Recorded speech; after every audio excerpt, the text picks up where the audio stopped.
Ches. Morning, everyone. Good morning. We are learning Mishna Kiddushin, Perek Aleph, Chapter 1, Mishna Ches, Mishna 8. Continuing with differences that we find, what certain mitzvahs that apply by men and not by women. So it's a list of things here. Hasmichais. Smichais means when a person brings a carbon, there is smichais, which means leaning on the head, which they explain here. In the case of most personal offerings, before the animal is slaughtered, the owner leans on the animal's head with his hands and prays. So that's smichais.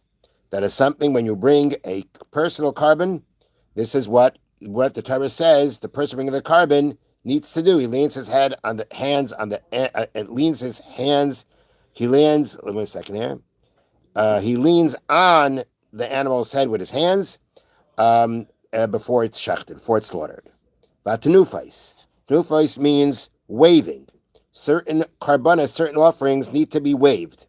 Again, explaining here from the notes. For certain offerings, for example, a shlamim, which is a certain type of a carbon, what we call in English sometimes a peace offering, the owner and the kohen take hold of particular parts of the animal and wave them in the four directions of the compass and up and down, meaning like a lulav. You don't have to shake it. I don't know if there's any shaking going on there, but basically it's called, again, it's called waved.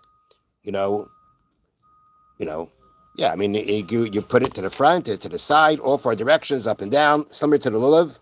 Just saying, by a lulav, we also shake it while we do it. I'm not sure if you have to do that by a carbon. Okay, so that's nufais waving. The hagoshes means bringing. Again, translating the words, bringing a mincha offering, a meal offering, close to the mizbeach, close to the altar. That's part of the order of the offering of a meal offering. So what does it mean here? What this means is after a mincha offering, which consists mainly of flour and oil, has been prepared and put in a sacred vessel, a kohen touches the vessel against one of the corners of the altar. Okay, so you've got the preparation of the mincha offering, and after it's been prepared, it's put in a klisharis, a sacred vessel, and the kohen brings it to the mizbeach and touches it against one of the corners of the mizbeach. That's hagoshes. Kamitzes.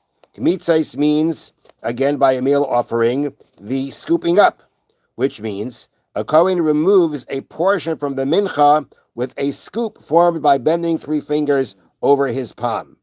Okay? From the mixture of the flour and the oil, the kohen scoops up. That is what's called kamitzes.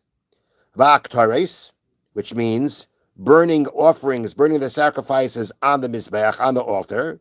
The kohanim burn the whole offering of certain parts of it, depending on the type of offering. If it's an ola burnt offering, the whole thing is burnt. Other offerings have certain parts that are burnt.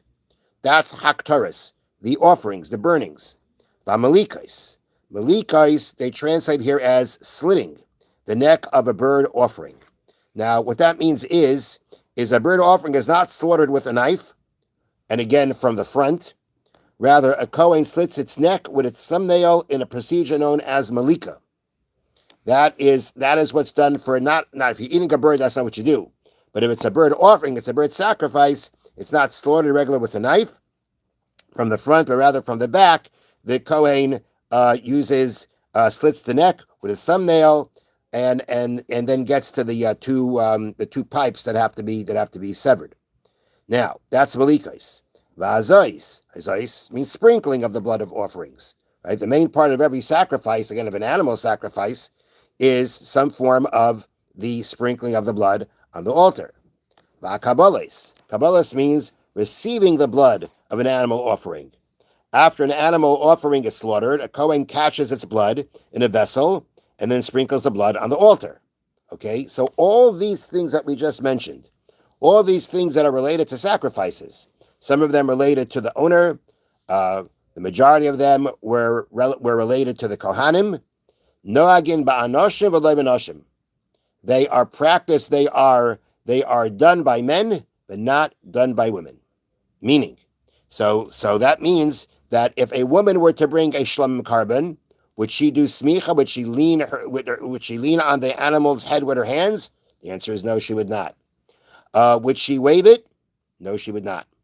However, the exceptions to this rule, and then all the other things mentioned, which are what Kohanim do, the point of the Mishnah is that a woman from a Kohen's family cannot do these things. She can't do the avodah, she can't do the service, she can't do any of these parts. However, at the end it says that the exception to this rule that we just said is chutz memincha saito nazira. There are two meal offerings, that one of a sota and one of a nazira, which we'll explain, shehein manifos, that they do the waving. Now, a sota is a married woman who spent time alone with a specific man after her husband warned her not to. There is a suspicion that she committed adultery at that time, but it's not known for sure. She is forbidden to her husband unless she undergoes a certain procedure that determines whether she is guilty or innocent. As part of this procedure, she brings a mincha offering, which she waves. So even though typically she would not wave her sacrifice that she brings, in this case, by a seita, where she brings a mincha offering as part of the procedure of determining her guilt or her innocence, there she does wave her meal offering. The other example is a nazira, a woman nazir. A nazira is a woman who makes a vow of naziris, which prohibits her to drink wine or consume any part of a grape, cut her hair, or become tameh from a corpse. When the term of her vow is over, she brings certain animals and types of bread as offerings.